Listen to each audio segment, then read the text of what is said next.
It was the kind of idea that makes people gasp, then laugh, then look around to see if it's okay to laugh. Playing Queen's Another One Bites the Dust at your brother's wake. That's what I wanted to do. That's the promise I'd made. That was the man he was. But even now, after everything, I still don't know if I crossed a line or if I finally stood on one that mattered. Let me tell you what happened. My brother wasn't just my brother. He was my best friend, my co-conspirator, the only person who truly understood the weird, dark, morbid sense of humor I carried like armor through life. When he died, it felt like I lost a limb, like part of me was scooped out with it. There's an emptiness that echoes, even in rooms filled with flowers and condolences. And yeah, the funeral was beautiful, but it wasn't him. Let me back up. We were raised Catholic, big, extended family, tight-knit, traditional. You know the drill. My dad and aunts are the kind of people who send thank you notes for thank you notes. They're not bad people. They're just steeped in reverence, in ritual, in everything my brother walked away from by age 14. He didn't believe in the ceremony. Not the religion, not the spectacle, not the shiny wooden boxes lined in velvet. He once told me he wanted to be cremated and tossed into a ceiling fan while It's Raining Men blasted in the background. Yes, that's real. He said it with a grin, but we both knew it was only half a joke. We spent hours making a funeral playlist. Not in some tragic foreshadowing kind of way, just two weird siblings laughing about death the way only the truly alive can.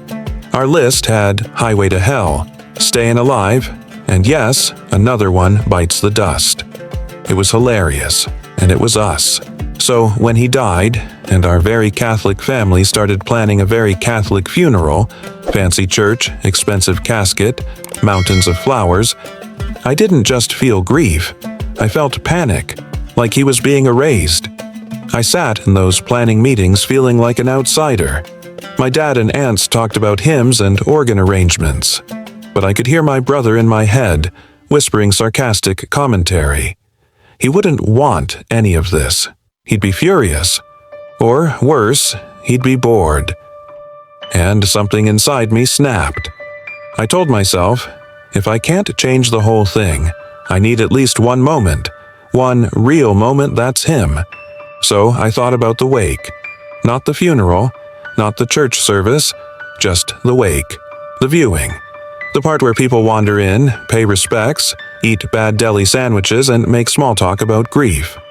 I decided that during the wake, I would bring a speaker and play Another One Bites the Dust.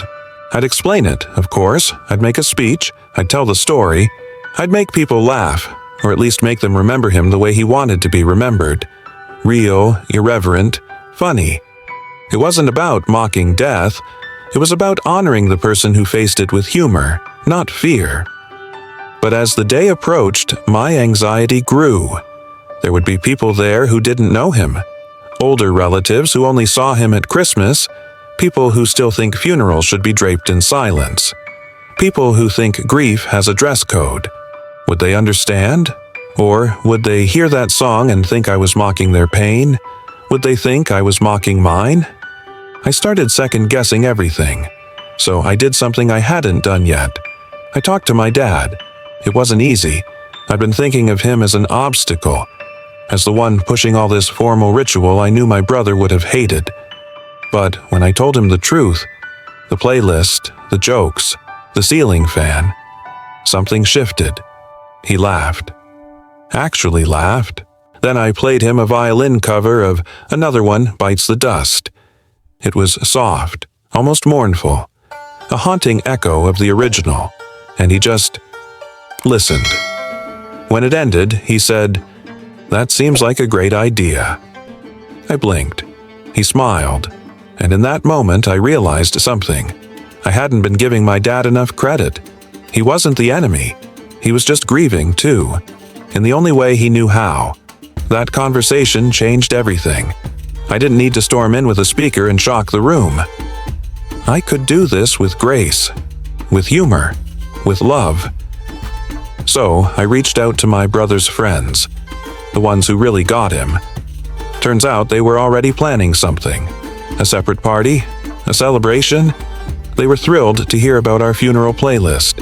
Some even had their own additions, songs my brother had told them about, but never told me. We all agreed this would be the place. We'd play every song on that list. We'd tell stories that would never make it into the eulogy. We'd laugh until we cried, or cry until we laughed. We even started planning logistics for the ceiling fan joke. Not with real ashes, obviously, but with something symbolic. Confetti, powder, something that would make him grin from wherever he is. And so, on the day of the wake, I didn't bring a speaker. I brought a memory. I gave a eulogy, not at the formal funeral, but later, in the space between grief and celebration. I told people how we used to talk about death, about funerals, about how ridiculous they are and how funny it is that no one talks about the person. They just talk about God. I told them about the playlist, about the ceiling fan, about the laughter. Then I pressed play on the violin version, and something amazing happened. No one stormed out, no one yelled. Some people smiled, a few chuckled.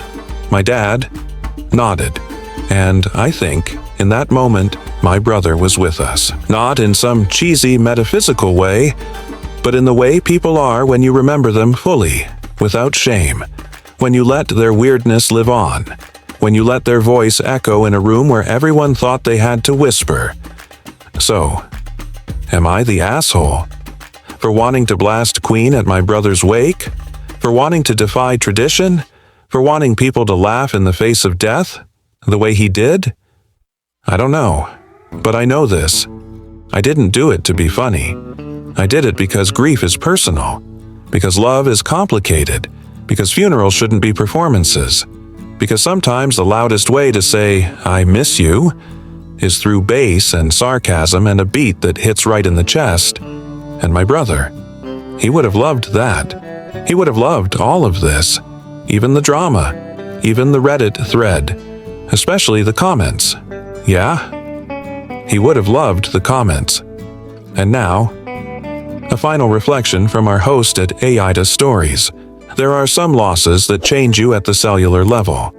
They don't just take someone you love, they take the version of you who existed in relation to that person. This story isn't just about a funeral. It's about the fight for authenticity in the most sacred, painful moments of life. It's about honoring someone's truth, even when it makes other people uncomfortable. It's about the tightrope we walk between tradition and individuality, between what's expected of us and what we need to do to grieve. So here's our question for you. If you died tomorrow, how would you really want to be remembered? And more importantly, would the people around you be brave enough to honor that? Let us know in the comments. Share your song, share your story, share the laugh you hope someone tells at your wake, and remember, the way we love people in death says everything about how we loved them in life.